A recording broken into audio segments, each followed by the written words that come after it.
মানসিকভাবে আমি একজন বড় লোক। ছোট ছোট মিস্টেক্সের মধ্যে থেকে লার্নিং নেওয়া। আজকে না রিলটা বেশি দেখা হয়ে গেল, কালকে রিলটা কম দেখতো। যে কাল করে ও আজ করে, যে আজ করে ও অভি করে।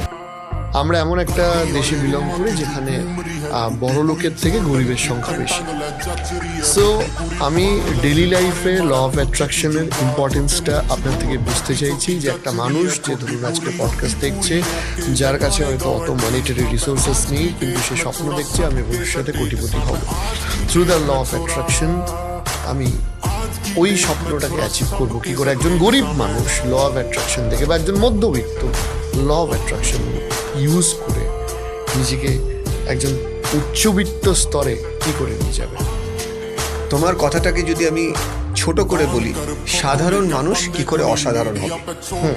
এটাকে আরো ছোট করে যদি বলি, অর্ডিনারি আর এক্সট্রা অর্ডিনারি। মানে আজকের ডেটে আমি হয়তো নো ওয়্যার, এটাকে